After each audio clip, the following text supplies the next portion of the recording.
वन्दे वन्दारुमन्दारं वृन्दावनविनोदितं वृन्दावनकलानाथं पुरुषोत्तम अद्भुतम। कल्पवृक्ष के समान फलदाता, वृंदावन में विनोद विहार करने वाले, अनेक कलाओं के स्वामी श्री पुरुषोत्तम अर्थात भगवान श्री कृष्ण की मैं वंदना करता हूँ। बोलिए पुरुषोत्तम भगवान की जय। पुरुषोत्तम मास कथा चतुर्थ अध्याय। बैकुंठ लोक में भगवान की अनेक प्रकार से स्तुतियां और बारंबार नमस्कार करने के पश्चात अधिक मास ने भगवान से करबद्ध होकर निवेदन किया, हे स्वामी, हे दयानिधि, मैं आपकी शरण में हूँ। वलिष्ठ लोग मुझे मलमास कहते हैं और मेरा निरादर करते हैं। मुझे स्वामी रहित और मलिन कहकर शुभ कर्मों के निमित्त मेरा त्याज्य किया हुआ है।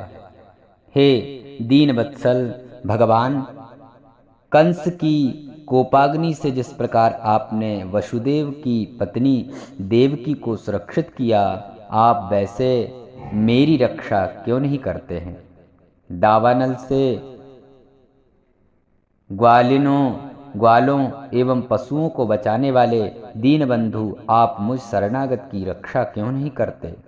जरासंध के बंधन से जिस प्रकार आपने राजाओं को मुक्त किया, उसी तरह आप मुझ शरणागत की रक्षा क्यों नहीं करते? हे दीनवत्सल स्वामी, ग्राह के मुख से जिस प्रकार गज को मुक्ति दिलाई, उसी प्रकार शरण में आए हुए मुझ दीन की रक्षा क्यों नहीं करते? इस प्रकार भांति भांति से मलमास भगवान से विनती करता रहा।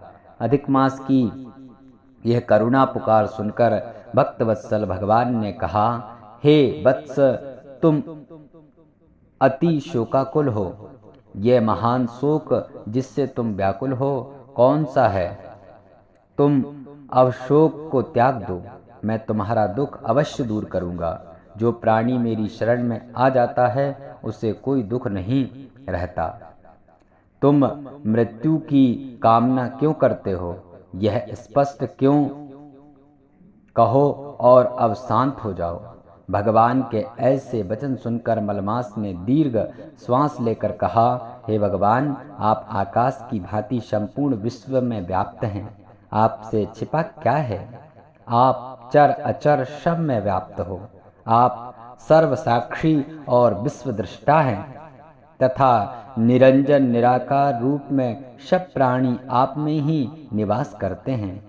क्षण, लव, मुहूर्त, दिवस, रात्रि, पक्ष, मास आदि सभी अपने अपने स्वामी से आदेश पाकर सदा निर्भय आनंद मग्न रहते हैं, परंतु मेरा कोई स्वामी नहीं है, मेरा कोई नाम नहीं है और न मेरा कोई आश्रित ही है।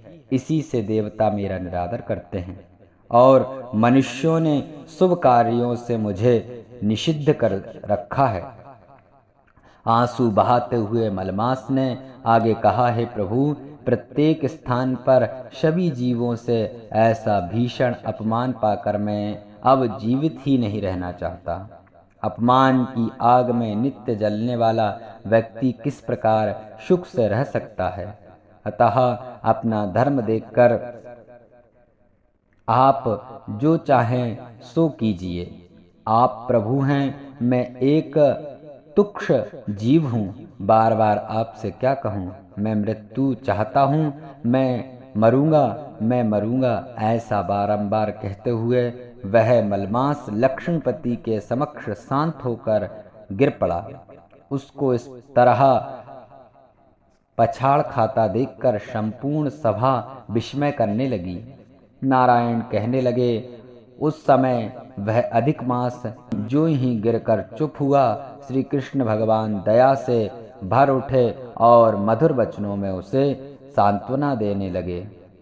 इति श्री पुरुषोत्तम मास महात्म्य मलमासः विज्ञप्ति ही नामो हो चतुर्थो अध्यायः।